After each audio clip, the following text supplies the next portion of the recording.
Alors que le propre d'un État centralisé, c'est qu'il n'est pas fractal. Il est à un niveau où il n'est pas. Donc c'est vrai que naturellement, tous les gens qui imaginent une Europe sous la forme d'un État centralisé ou un monde sous l'État centralisé, ils vont exprimer quelque chose qui rentre forcément en conflit avec une forme d'autonomie locale, une culture. Et donc, déjà nous, avant d'ailleurs de penser l'Europe, si en France on arrive à convaincre de faire évoluer la France vers un régime fédéral et pas centralisé, on aiderait vraisemblablement beaucoup l'Europe et donc le monde. Déjà, militer pour que la France devienne un État fédéral avec tout le problème que ça pose, du fait que 5 siècles de centralisation ont créé un territoire extrêmement déséquilibré. Le problème de la France et de l'Angleterre, c'est l'hydrocéphalie du pays. À chaque fois, effectivement, l'Italie et l'Allemagne ne fonctionnent pas de la même manière. On a un vrai problème de Paris et de Londres. D'ailleurs, se pensent comme des entités à part entière, quasiment autonomes. Donc, c'est pas simple. Donc, transformer la France en État fédéral avec une hydrocéphalie est une opération comme je l'ai. Mais on pourrait convaincre Emmanuel Macron de mettre la nouvelle capitale de la France à Amiens ou à Bourges. Enfin, c'est imaginable. Il y a peut-être une discussion qu'on peut avoir quand on a 5 minutes, parce que dans la correspondance qu'on avait eue, en lisant le livre de Mathieu, il y a quand même l'idée qu'un modèle possible pour cette Europe, cette République européenne, qu'on appelle confédérale, pour faire écho à la Suisse, ça serait qu'elle puisse adopter le modèle suisse. Ça vaut peut-être la peine de décrire un petit peu, parce que finalement, presque personne ne le connaît. Presque personne ne le connaît. Donc, est-ce que nous serions d'accord pour défendre un modèle suisse pour la République européenne? À ce moment-là, moi j'ai besoin d'une explication qu'il pourra me donner, notre franco-suisse Mathieu, sur fédéral, confédéral. J'ai l'impression que la Suisse confédérale, c'est simplement l'histoire qui l'a vu un peu comme ça, mais aujourd'hui elle est particulièrement fédérale. Elle est fractale d'ailleurs. Voilà, elle est comme le Canada. Elle est une fédération. Après, il y a des petites nuances. Si pour les Français, le fédéral évoque l'Allemagne et qui veulent la Suisse, à ce moment-là, ça peut être astucieux de parler de république confédérale. Mais on est dans des nuances. En allemand, en fait, la différence fondamentale, elle est la suivante. Il y a 3 termes. C'est ça que je crois. Les Suisses, en Suisse, quand on parle de la Confédération helvétique en allemand, on parle de Eidgenossenschaft, c'est-à-dire qu'on est unis par un serment. Eid, c'est le serment, le serment juré. Mais ça ne définit pas une forme politique, c'est le vieil héritage. En fait, l'allemand va distinguer entre le Staat und Bund, qui est l'union d'États, et le Bundesstaat, qui est un État qui procède d'une union. Et la différence évidemment est majeure, parce que la confédération n'est pas un État, juridiquement, de ce point de vue-là. Et si on raisonne en termes européens, on est presque obligé de se poser la question de comment on traduirait notre texte dans les autres langues. Et une république confédérale poserait en traduction allemande un problème. Parce que la République est un État, ce serait Staat und Bund République. Or, comme par République, on entend un État. Donc ce serait un État d'État lié. Donc c'est pour ça qu'ils utiliseront naturellement Bundesstaat. Mais on peut très bien utiliser le terme en français et le traduire autrement en allemand. Là, on va comprendre ça, Catherine, parce qu'en plus, et les Polonais, est-ce qu'ils ont la notion? Parce que pour les Polonais, la notion de république, ça fait écho aux républiques des 2 nations, qui était une république aristocratique polono-lituanienne. Quand on rentre dans l'imaginaire historique des uns et des autres, alors on pourrait essayer de penser à un néologisme. Enfin, en soi, ce serait un enjeu culturel d'arriver dans 10 langues, peut-être en passant par le latin, parce qu'on retombe sur finalement le latin ou l'anglais, d'avoir un terme qui arriverait au grec, qui arriverait à nous dire ce qu'on veut dire. Alors pour la Suisse, la Ligue des cités. Alors pour la Suisse, c'est la Suisse est je pense historiquement comme une confédération. C'est-à-dire, mais là, encore une fois, le terme allemand est Eidgenossenschaft, c'est-à-dire qu'on a fait un serment commun qui est dont la base d'ailleurs est une alliance défensive. Si tu attaquais, je viendrai. C'est le fondement. Et donc en 1847, c'est là-dessus qu'il crée une nouvelle constitution, ou qui crée une constitution, d'ailleurs pas vraiment avant, il y avait un contrat international. Et d'ailleurs, l'Europe, c'est des traités internationaux, c'est pas un État, enfin, vous voyez la nuance juridiquement. Et là, ils parlent tous de constitution fédérale de 1847. D'ailleurs, on parle de, quand on regarde les différentes chambres, les conseils, ce qui est l'équivalent du gouvernement, de manière symptomatique, s'appelle Conseil fédéral. Vous avez 3 conseils. Le Conseil des États, qui est l'équivalent du Sénat américain, dans lequel vous avez 2 membres par canton. Vous avez le Conseil national, qui est l'équivalent du Congrès américain, c'est-à-dire là, vous avez des élus qui sont plus ou moins représentés à la proportionnelle, et vous avez le Conseil fédéral, qui est l'équivalent d'un gouvernement. Mais vous remarquez que le terme de gouvernement n'est pas employé. Parce que l'importance de la Suisse, c'est que toute la culture politique est absolument adverse à l'administration. La grande hantise, c'est l'administration qui est vécue comme quelque chose de monarchie, de non-démocratique. Et ce Conseil fédéral, tout ça est balancé par une innovation dont on a beaucoup parlé en France, qui date de la fin du 19e siècle, qui est le référendum d'initiative populaire.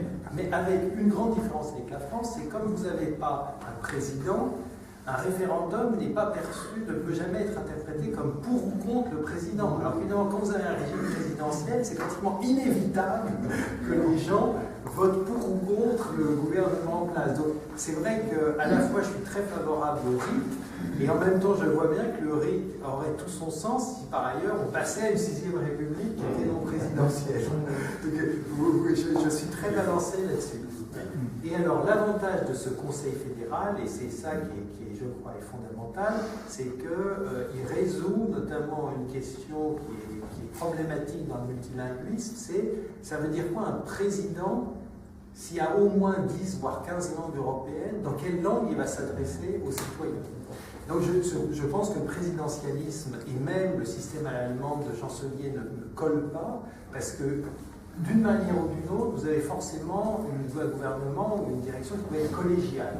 Et alors le système suisse, ils ont petit à petit mis en place ce qu'ils appellent la formule magique, qui date des années 50, qui était de se dire, bon, allez, c'est fini nos disputes, etc.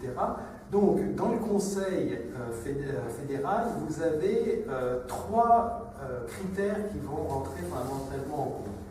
Le critère politique. C'est-à-dire que le Conseil fédéral doit être représentatif de tous les partis politiques. Consensus.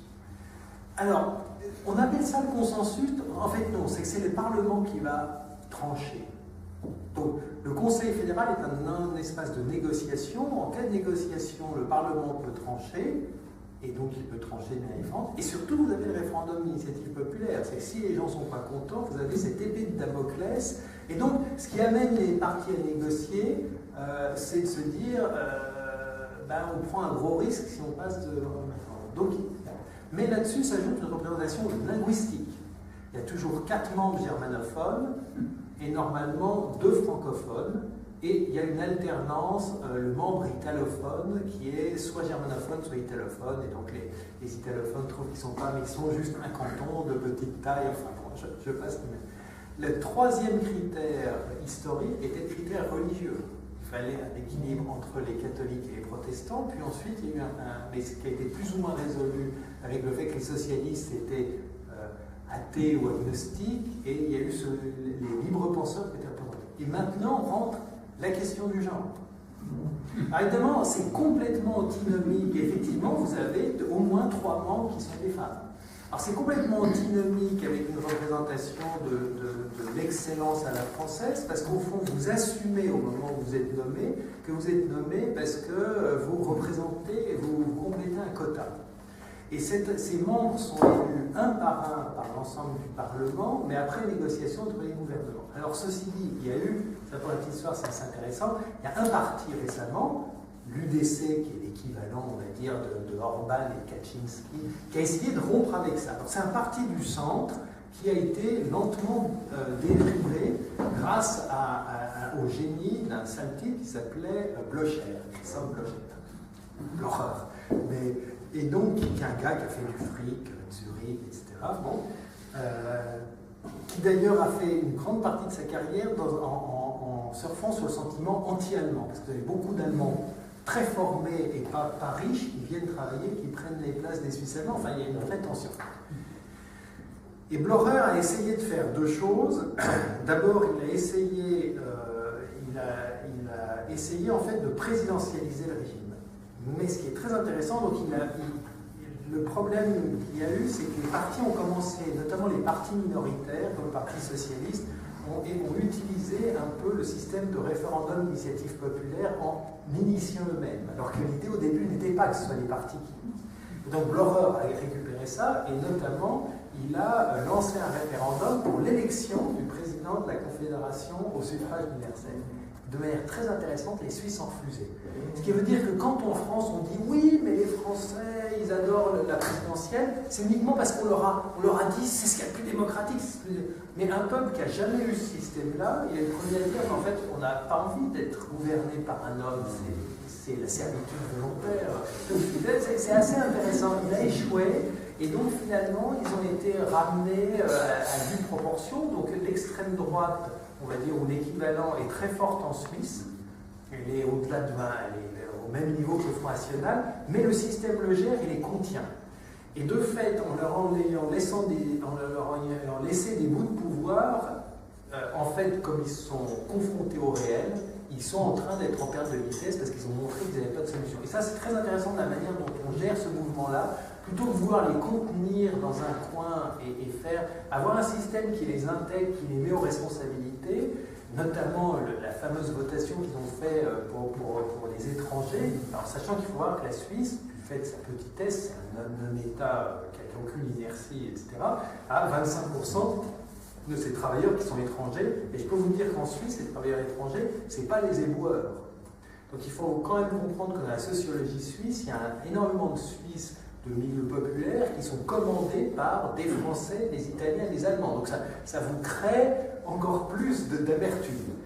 Donc il y a eu cette votation dans laquelle ils ont dit, voilà, on veut des quotas d'étrangers. Et alors là, tout de suite, c'était assez amusant, les cantons qui, sociologiquement, ont voté contre cette votation ont dit, d'accord, vous avez gagné, mais dans ce cas-là, au moment où on fait les quotas d'étrangers, nous, on choisit d'abord les emplois qu'on veut pourvoir, quand on a besoin d'infirmières, etc. Et donc, le système s'est complètement bloqué, et depuis, l'UDC n'a pas gagné de votation, parce qu'il a gagné celle-là, mais elle a été tellement contre-productive, donc il y a un phénomène d'apprentissage. Donc je pense qu'effectivement, par rapport au pluriculturalisme européen, ça avait beaucoup plus de sens que de rêver un président européen. Oui, c'est un point fondamental.